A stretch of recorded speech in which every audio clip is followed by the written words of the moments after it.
সাংবিধানিক ও সংবিধিবদ্ধ 4টি প্রতিষ্ঠানের নিয়োগ, সংসদের উচ্চকক্ষের নির্বাচন ও রাষ্ট্রপতি নির্বাচন পদ্ধতি সহ 7 বিষয়ে রাজনৈতিক দলগুলোর সঙ্গে সংলাপ করেছে জাতীয় ঐক্যমত্য কমিশন।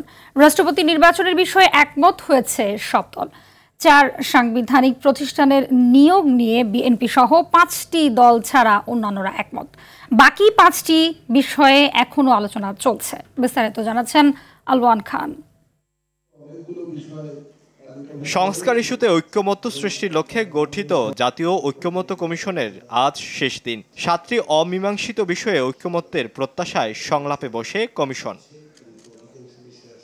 সংলাপের শুরুতেই ঐক্যমত্য কমিশনের সহসভাপতি আলী রিয়াজ বলেন, পারস্পরিক আলোচনার মাধ্যমে অমীমাংসিত বিষয়গুলোর সমাধানই একমাত্র পথ।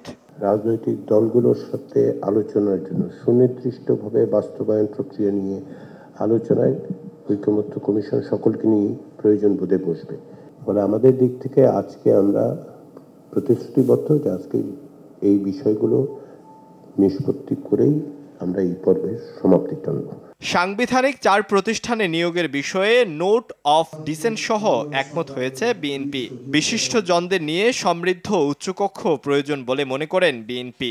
আইনি ভিত্তি না দিলে শুধু সংস্কারের কোনো মূল্য থাকবে না বলে মনে করেন জামায়াতে ইসলামী। একই সুরে কথা বলেন এনসিপির নেতারা।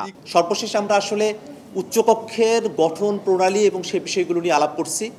কমিশনের তরফ থেকে 100 সিটের একটা উচ্চকক্ষ, যেটা পিআর পদ্ধতিতে ভোটের অনুপাতে সেখানে প্রতিনিধিরা নির্বাচিত হবেন, সে প্রস্তাবনা করা হয়েছে। কেন্দ্রের সরকারের ফরমেশন কি হবে, এগুলো তো খুবই মৌলিক প্রশ্ন।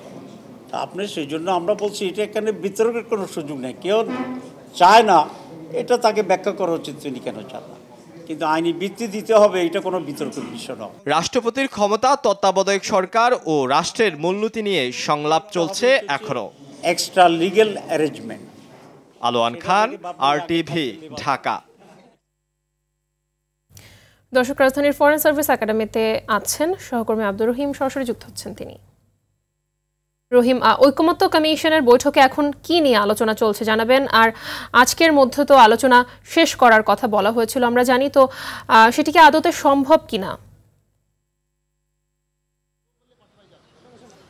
জি মাহবুবা, জাতীয় ঐক্যমত্য কমিশনের 23তম দিনের যে সভা, সেটি কিন্তু সকাল থেকে চলমান রয়েছে। এখন পর্যন্ত রাজনৈতিক দলগুলো বেশ কয়েকটি বিষয় নিয়ে একমত হলেও কিন্তু আরও গুরুত্বপূর্ণ কয়েকটি বিষয় নিয়ে এখনও একমত নন।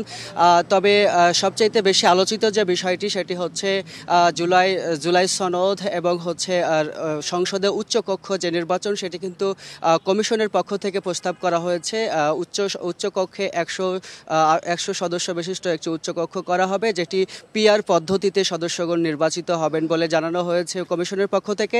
তবে সেখানে বিএনপির পক্ষ থেকে কিন্তু এর বিরোধিতা করা হয়েছে।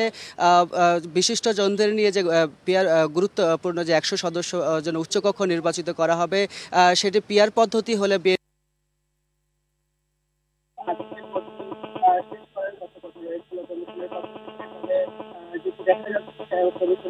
আজকের আলোচনা শেষ করতে পারবেন কিনা এটি নিয়ে সন্দেহ রয়েছে এবং কমিশনের পক্ষ থেকে কমিশনের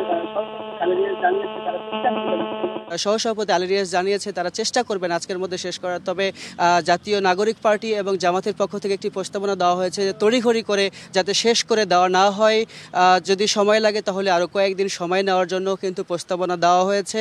তবে অন্যান্য রাজনৈতিক দলগুলো বলেছেন দ্রুত যাতে শেষ করে দেওয়া হয় এবং একটি সিদ্ধান্তে আসা যায়। তবে জামাতের পক্ষ থেকে একটি বিষয় কিন্তু বলা হচ্ছে এবং এনসিপির পক্ষ থেকে যে সনদটি করা হবে, এই সনদ 2 বছরের মধ্যে বাস্তবায়ন। তবে এর বাস্তবায়ন কিন্তু কিভাবে হবে এটি কিন্তু কোনোভাবে পরিষ্কার নয়, এটি নিয়ে কিন্তু প্রশ্ন রয়েছে। এবং জামাতের পক্ষ থেকে বলা হয়েছে এটির বাস্তবায়নে যদি কোনো সমস্যা তৈরি হয় তাহলে তারা কিন্তু এই কমিশনের বিরুদ্ধে কিন্তু মামলা করার হুঁশিয়ারিও দিয়েছে। তো মাহবুবা, এই ছিল জাতীয় ঐক্যমত্য কমিশন থেকে সর্বশেষ। ধন্যবাদ আপনাকে।